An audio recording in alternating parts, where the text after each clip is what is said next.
Welcome to the Connecting Through Care, Creating Champions Conference. And now let's get into our first session. So I'm going to invite Jill Proud to the stage. I had seen Jill at another sector conference with my team, and we were blown away by what she brings to her talks on leadership. For over 20 years, she's coached and mentored in diverse sectors, from seasoned entrepreneurs with multi-million dollar businesses to leaders stepping into CEO roles to Olympic athletes. So she's had the honor to support elevation of a diverse group of people. And I'm going to let her take it away and tell us more about who she is and what she's going to share with us today. Jill. So I wanted to start today with a question. And it's an important question. So I'd like everybody to please sit up straight, just take a moment to take a breath and be ready to receive the question. Are you ready? Oh, nice. Thank you. All right. Who do you need to be to do what it takes to have the impact that you most want to have? And I can hear from the room, people are nodding. Some people are looking at me like it's 9:30 in the morning, Jill. That sounds like a very big, deep question. And it is. So I'm going to ask it again. Who do you need to be to do what it takes to have the impact that you most want to have? And so it presupposes three things. One, that you know who you want to be, right? Some of us, many of us are figuring that out. Two, that you're willing to do what it takes. And three, that you know the impact that you want to have. So we're going to explore this today, and I ask you to sit with that question. When I ask this of my clients over the last 25 plus years that I've been doing this, what I will tell you is probably maybe like some of you in the room can relate. Their answer is often, I don't think I really know. I need to figure that out. Can I do this? Do I have what it takes? Because I don't think anybody here sitting in this room is sitting here because you don't want to have impact, right? You're a volunteer member of a council. You're somebody who supports family members in some way, and ultimately the residents and our loved ones, right? That's why we're here. And so as a human need, we all want to have impact. And so when I ask that question, it doesn't matter if it's multi-million CEOs, if you ask Olympic athletes, if you ask anybody, they're doing these things for a reason. And so I'm going to ask you to consider today, as you think about moving through this day, what is the impact that you most want to have? Because it really matters for lots of reasons. And one of the things I love about their answers is that they're so consistent, which means there is a humanity in it. In other words, there's a shared humanity, a common experience. Nobody shows up in a session with me and says, oh, I'm so glad you asked that question, Jill, because let's talk about that. Here we go, right? And it shows two things. I think it shows vulnerability, and it shows that we're willing to be in uncertainty. Two things that as human being adults, we don't love, right? And here's the thing you want to remember, though. When you think about the sector that you're in and why you're here to serve and the people you serve, I don't think there's anything more vulnerable than aging. I think it is one of the most vulnerable things we do as humans, and we all do it, right? And so in this room, I'm curious, how many of you identify as human? Hands up.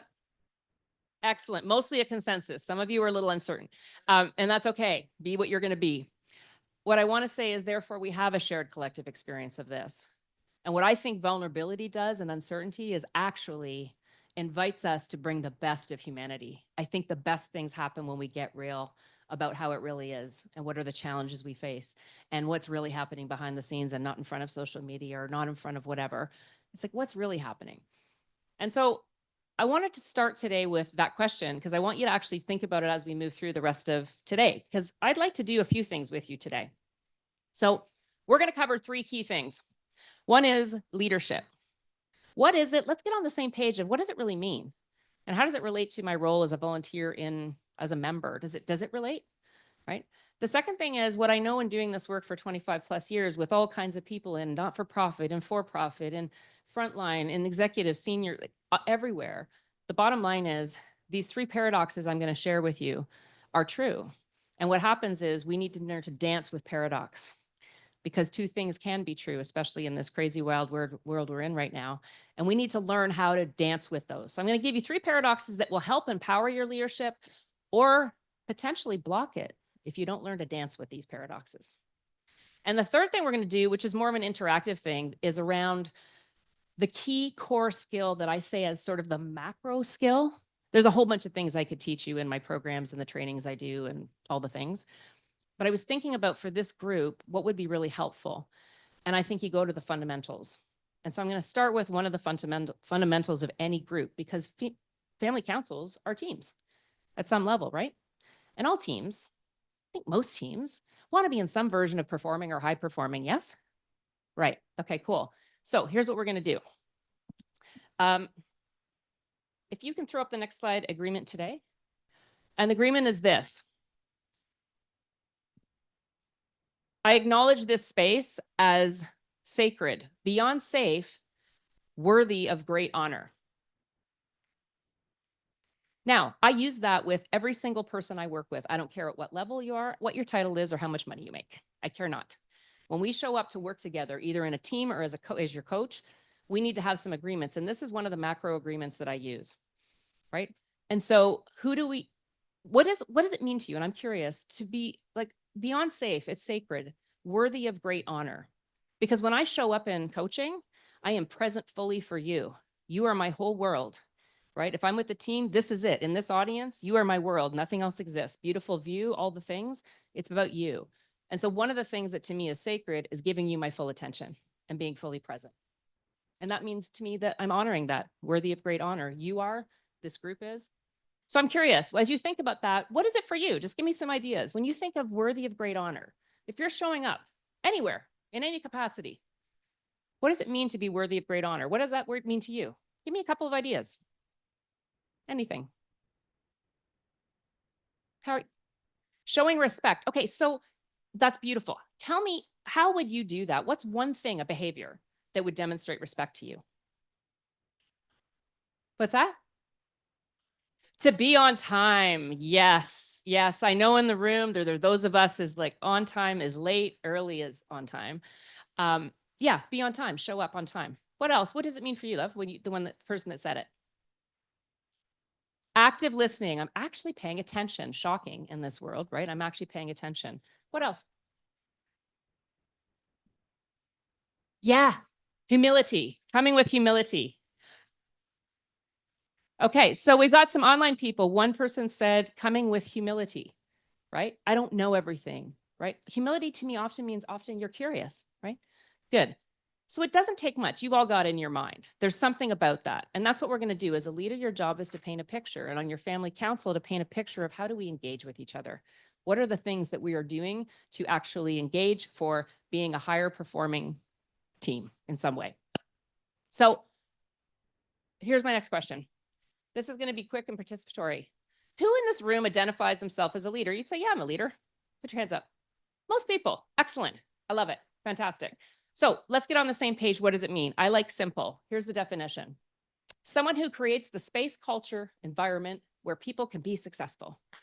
Your job is to help other people be successful. And I include you in that, but really as a leader, it is about looking also externally about what can I do to help make somebody else successful? What does that mean to them? Well, do I know? Hey, maybe somebody on your family council is really engaged in being, there's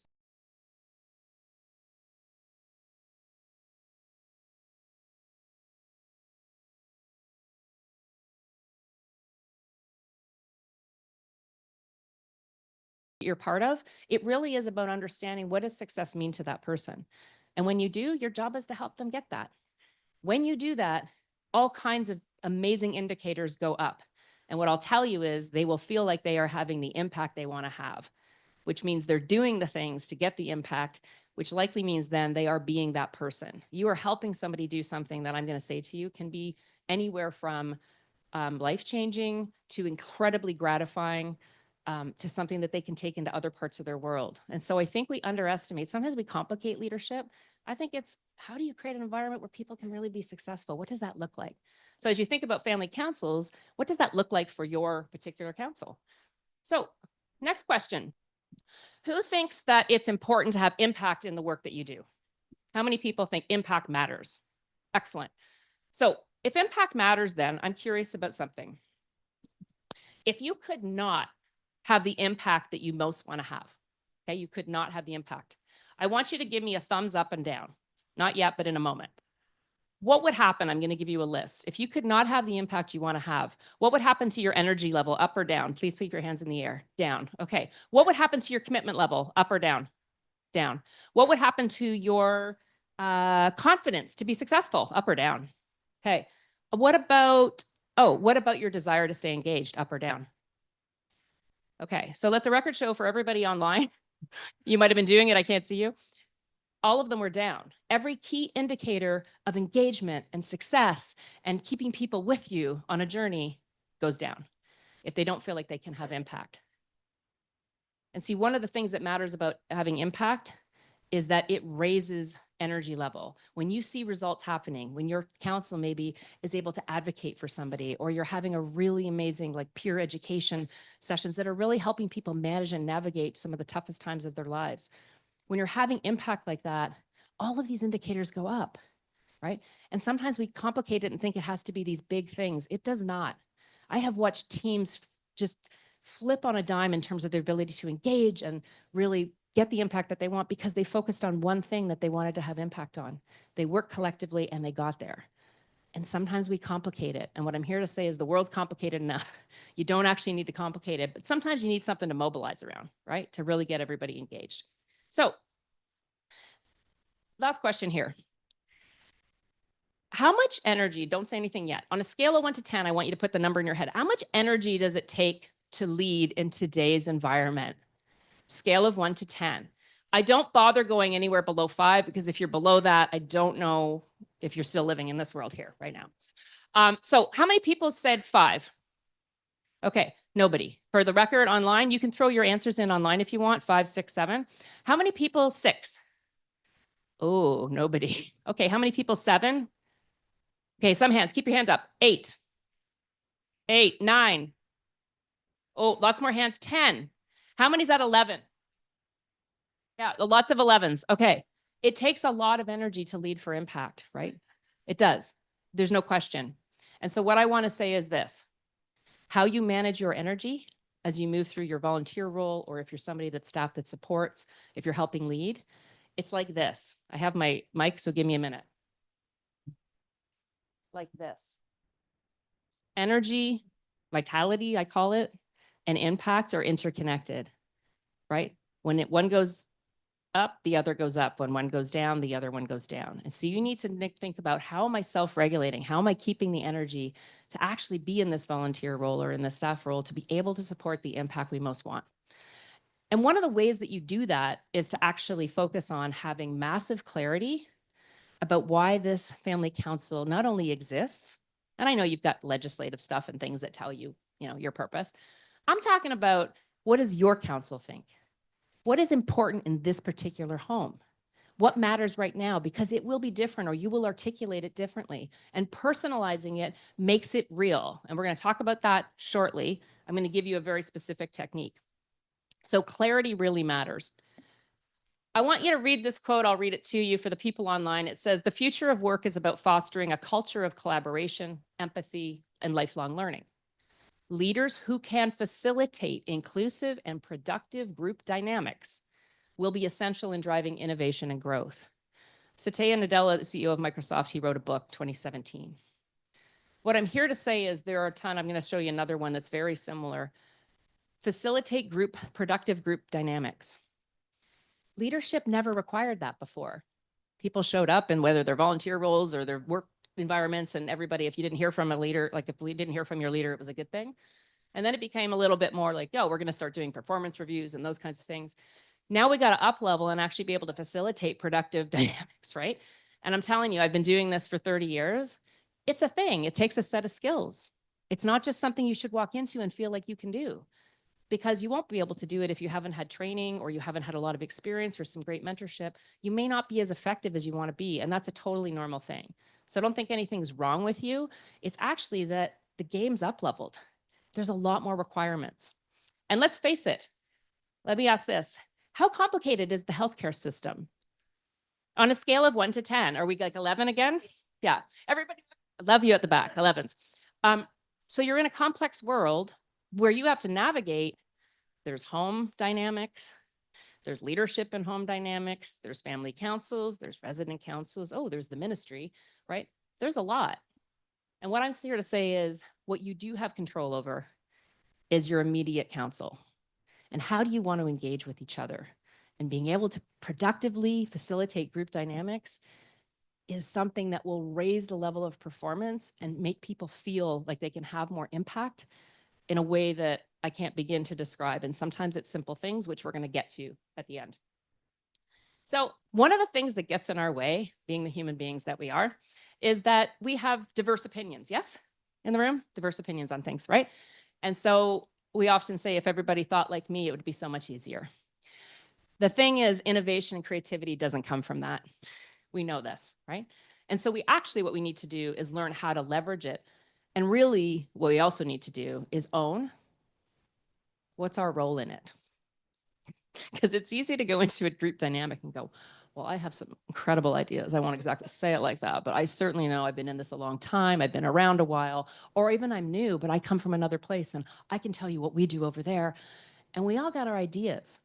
And see, as human beings, we tend to be pretty attached to those ideas. Witness the world right now, right?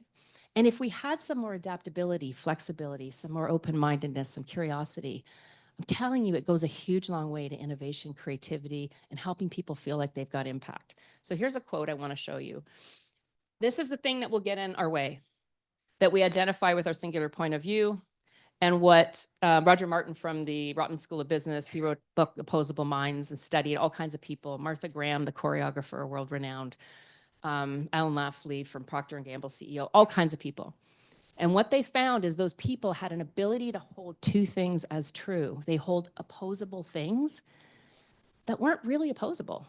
They were different, right? Instead of oring them or making them separate, making it right or wrong, what they were able to do is say, well, this is true in the current environment, and this is also true. How do we leverage those things? What would be possible if we did, right? And so anything from what would be possible if we, well, I'm going to give this example when we get to the paradoxes. So identifying with our singular point of view. I just want you to be aware, everybody identified as human. You all have this, okay? At times, some of us are better at being more open at certain times and not others.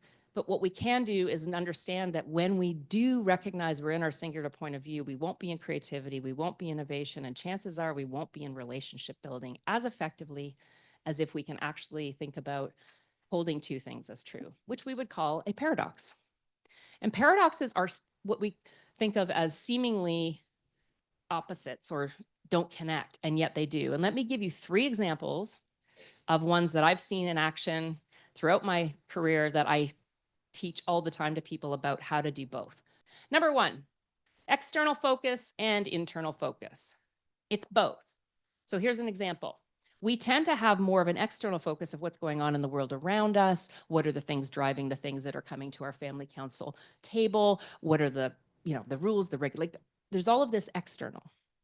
And what I'm going to say is that matters. Of course, we need to pay attention to that. What we don't pay as much attention to is internal, which is who am I? How am I showing up? Am I self-regulating to show up as a strong leader? Am I able to be in a open, curious mindset? Do I understand what my strengths are? Do I understand when I'm in overuse on my strengths, that can turn into a gap? And I'll give you a quick example. Many of the people I work with love control, like love. We measure it on a tool that I use. Love it. The great news is they'll lead, they'll stand in front, they'll be trailblazers often. They've got the energy to do it. Sometimes in overuse, they will run people over. They won't listen to other people's ideas. They'll take up too much airtime. Does anybody in the room identify or know somebody? Everybody put your hand up. Okay. Same at home. Put your hand up. So what I want to say is when we actually blend these two, when we know both are important, the ones on the left-hand side, the paradox, tends to be where our biases go, because that's where the world sort of rewards. This is actually, we need two. So who am I? How am I showing up? And am I paying attention to what's going on in the environment so we can respond appropriately? Make sense? Okay. A little more reactive, more responsive. Okay. Being a hero / rescuer, being a guide / coach. Hero / rescuer loves to run in and save things. When we have crisis, is this important? Yes, of course it is. We want people who don't start talking about how to collaborate and problem solve the building being on fire. You want to get people out of the building safely. This is not the time to collaborate and ask questions and engage around that, right?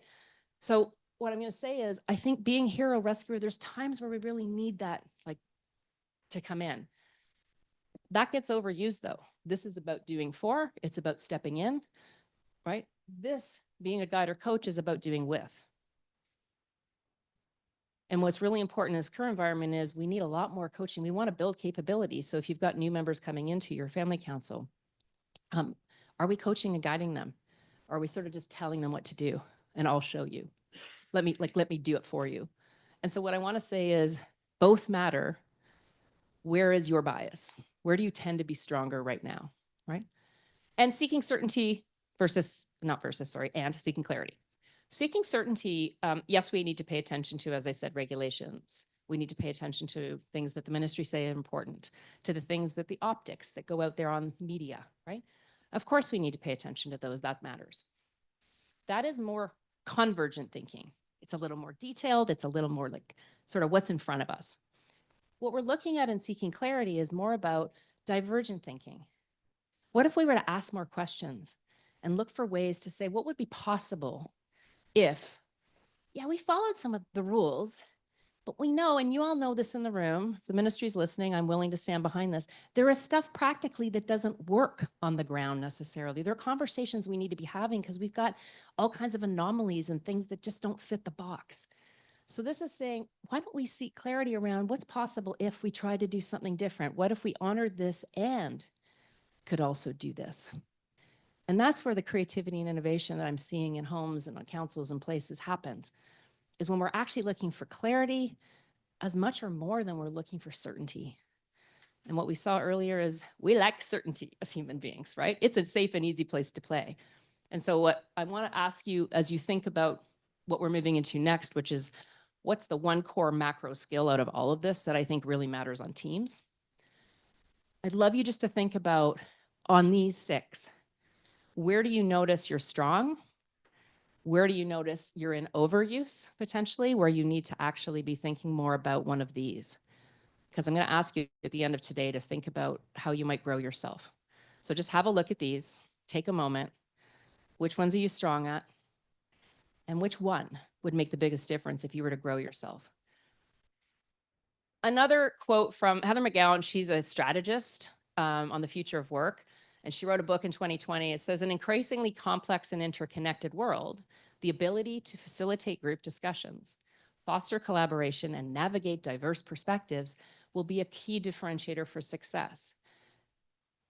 Care not about your politics, just want to say, if we apply this to the current world environment, this is not happening, right? It's not happening, right? And so it's a hard thing when we have a singular point of view or a singular agenda, which means being in that open, curious state we talked about with those paradoxes of being able to seek clarity versus certainty, being able to coach and guide. All of those are open states, and they help us do these things, and they make us better. Because the most innovative, one of the stats in the singular point of view, most innovation, the most innovative teams are those teams that actually have people on the team that have nothing to do with the sector or the environment. And I'm betting many of you came into being council members, maybe not having much experience of the system.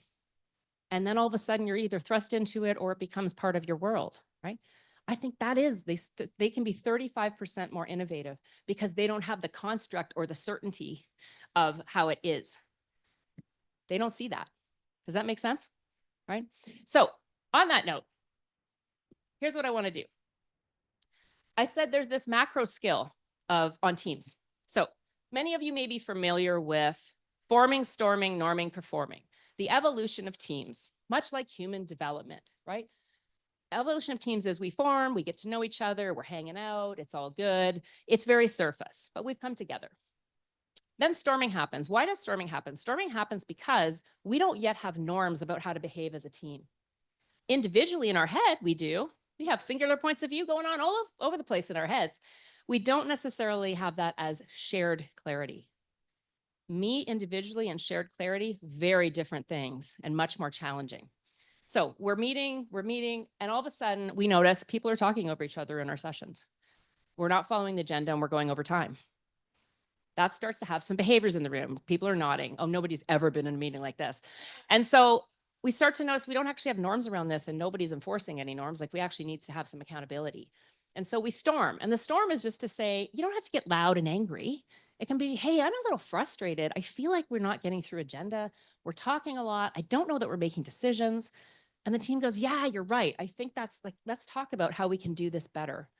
And all of a sudden we have norms. Hey, we're going to start on time. Hey, chair, can you make sure, or if it's not the chair, somebody's our timekeeper when we hit 2 minutes before our 10-minute discussion, we're going to go 2 minutes. We got it. Like we're ready to decide in 2 minutes. Are we done? Like we put some structures in place, right? But there's also structures about how we treat each other. Because in some cases, it's not just about time and all that stuff. It's about how we're behaving, which is mostly the challenges in team meetings, right? So we hit storming. And then we have some norms in place, and now we're norming. Now we're a team that has some norms, and we're actually having pretty effective meetings. To get to high performing, it means your norms become so ingrained and they're so ritual and habitual that this team just rocks. And you probably all experienced being on a team that's really strong and solid. And there was just this energy, this connection, synergies. People would say we finish each other's sentences. Oh, there's so much we get to agreement, but we can also disagree. Because what I want to say is on any team, you need to be storming. You have to hit those places. Otherwise, you don't know, you're not growing. You don't know what you don't know until you hit it and go, oh, we actually don't have something about this. And then we put a norm in place. And if we're using them well, we move to high performing. I give you all of that to say the following. The thing that helps you norms are agreements. And you may have these, I don't know, for your councils. So here's what I'm here to say. Agreements are a few things, and I want to tell you what they are, and then you're going to play a little bit at your tables, and at home, you're going to do some reflection on your own. So agreements bring clarity. When you have clarity, people know how to perform. They can move to that performance. It removes blocks because they're not confused. They're not trying to figure out what to do. Clarity is everything, and you will spend most of your time as a parent, as a leader, getting clarity and giving it every day, all day. When your child cleans their room and you think to yourself, what on earth is that? That is not a clean room. I have no idea what the picture is in their head, but it's not clean. Let's talk about what it looks like. And we have some boundaries in place. We start to get clear on what it actually means. It's no different for teams. Same idea. So 3 things we need. First one, you can just hit the button and they'll come up. Thanks. Agreed upon. These are mutual. The team collectively does them because a team collectively creating means everybody's bought in. No one person is telling you what to do. This is a team that has collaboration. So they're mutual between people.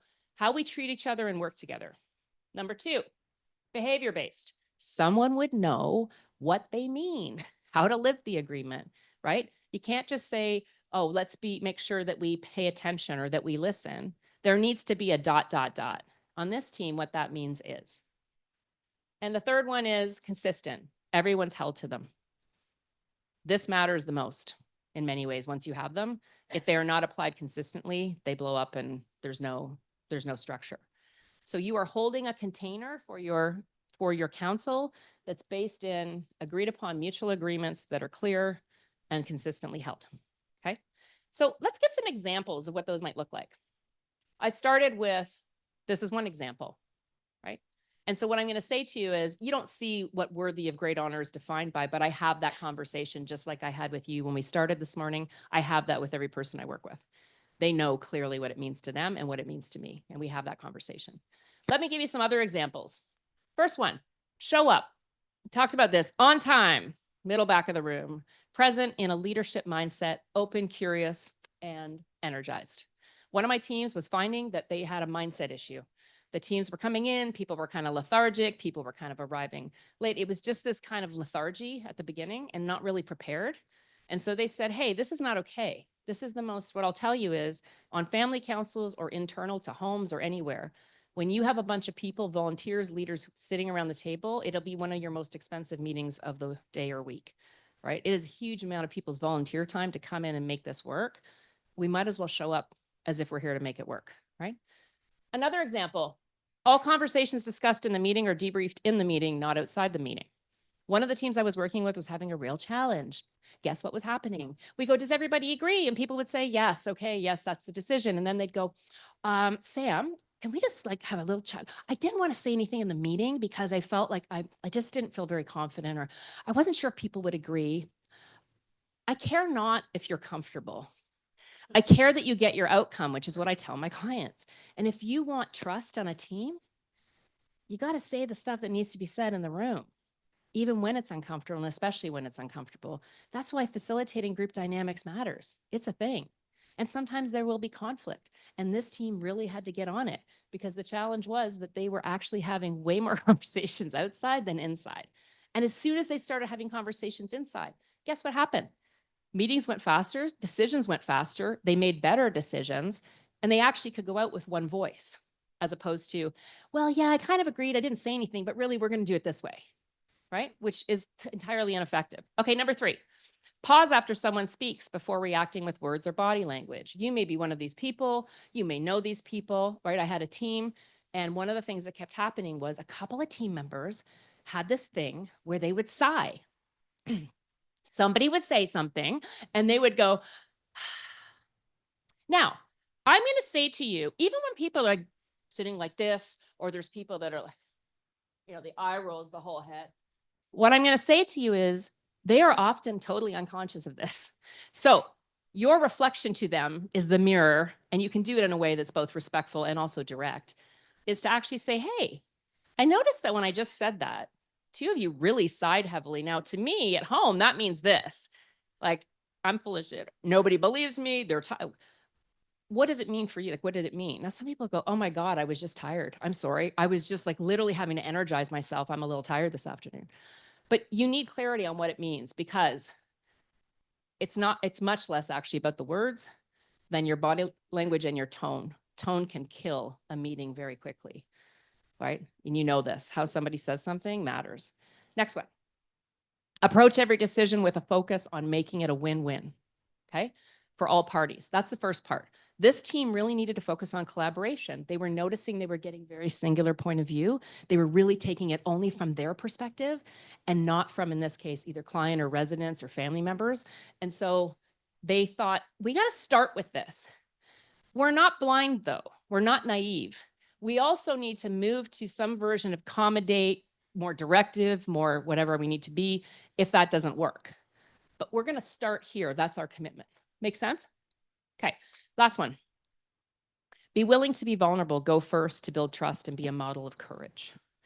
This team was really struggling with, I showed them, Patrick Lencioni wrote the book, 5 Dysfunctions of a Team. And in that, he did what Maslow did for human needs, he did for teams. All teams focus on results, right? And when he went underneath it, why aren't teams getting results? The very fundamental thing, like basic need, human need, is trust. Just go there in any relationship, more than a relationship, even with relationship with yourself, right? It's trust. And so this team really needed to work on trust. And one of the things they recognized is they were being quiet and nobody wanted to go first. And that was causing them to not get the best ideas. They were getting, like, their meetings were going over. It was taking them forever to make decisions. And it really wasn't, they actually had a pretty safe environment on their team, but they really wanted to practice going first because they knew that that would be a model for other people to say it's okay. So on that note, agreements will change your world when everybody is clear on them, they are behavior-based, and they actually help the team perform better. And that's why we're doing them. They don't have to be comfortable. In fact, some of them won't be, especially initially. So I'm going to ask you to do the following at home on a reflection and in this room. I'd just like you to take a few minutes at your table groups to talk about one agreement, either up here or something you already maybe have in your group, or that you think actually could be helpful to be reinforced with your particular council. So I'd like you to just have a few minute conversation. We're not going to have a lot of time, but I did want you to have a quick conversation at home, do a reflection, think about it for yourselves.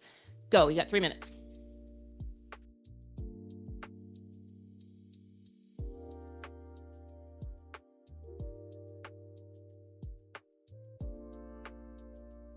All right, lovelies. I know you have more to talk about. There is no shortage of things. So I'm going to ask you to come back. I'm going to ask you to come back, even though you don't want to yet. So I know that's hard. You can keep talking as soon as we're done. So thank you for that. I just want to take 1 minute to just hear a couple of ideas of what you talked about. So let's talk back table. You kept talking. So what was going on back there? What's one thing you talked about? You can tell me and I'll repeat here. Okay, great. So this table back here is a bunch of business folks that are got not so much family council members going, oh my gosh, we totally related to the actual decisions aren't happening in the meeting. They're happening before sometimes, yes, or after or in between, and things get changed and what that does for impact, which is, right? It doesn't take energy up. It doesn't, all those indicators we looked at, it takes it down because it's not happening within. I love it. Thank you. What about back here? What did you talk about? Great. Okay. So what we talked about at this table was clarity, making sure that we understand what the agenda is and what the goal is. Isn't that a simple thing in many ways? And yet I'm going to tell you, clarity is the thing I coach most for pretty much all my one-on-ones and my team stuff, because it is a huge part of empowering everything else. So yes, absolutely. So here's what I want to say to you. There's one more thing that you want in your agreements once you have them. Communicate it. So once you have agreed upon behavior-based consistent ones, now you need to communicate them. That means they are written down, visible, and reviewed. Okay. I work with teams all the time and I say, where are you going to put your agreements? And they look at you like, and then they'll think, oh, we actually need to see these when we meet. Oh yeah, there is that. There's this crazy thing called accountability. You actually did this for a reason, to get the result. And so they'll put them at the top of their agenda. They'll have them an extra page. Some people laminate them. But they're 5 to 6, no more than that, because it's too many. And it's not about necessarily the purpose, although you can have that there, because I know some of it's legislated and some of it has very fancy, lovely language. Agreements are about, how are we going to engage? How are we going to treat each other? What are we going to do maybe when we hit conflict, right? Those are the agreements you want. That's the meaty stuff that will move you through to actual impact. And so here's what I want to leave you with. We started with the big question, right? Which we'll come to in a moment, and said, okay, so what does leadership have to do with, we're volunteer roles here, or maybe we're in an organization that's supporting? And I'd say everything. Leadership shows up everywhere. So of course it's relevant. And the question is, what is it? And it's about creating a space and an environment, a culture in your family council teams that actually works for you, that actually gets the impact you're looking to get. And that needs to be reviewed regularly, right? And most of that has to do with, how are our group dynamics? How do we engage with each other? What are our rules? How are we going to treat each other? And I gave you 3 paradoxes of what will get in your way and or empower, right? External, internal. Hero, rescuer, jumping in, guide, coach, ask and listen. Seeking certainty versus seeking clarity. And so you have that model. And then we went into the core macro skill of any great team that wants to move to high performance is agreements. How do we treat each other? So I want you to just take 30 seconds right now to write down. Some of you have been taking notes. Some of you are up here. It matters not to me, but I think it is helpful to, even if it's a bullet point, is to actually decide, what out of this session today do you most want to work on for yourself? So that might be one of the paradoxes. It might be one of the places you want to grow. Or it might be something to do with an agreement that's popped into your head, or something about agreements that you're thinking you may want to take back. So I just want to give you 20 or 30 seconds. I would like to see, if you can, to write it down so you have a bullet point that actually is a commitment. You've got 2 long days here, and somehow you can type it into your phone, however you're doing it. And same with online, please do this reflection. So just take 20 or 30 seconds. The one thing you think you can work on, and something you want to bring back to your council.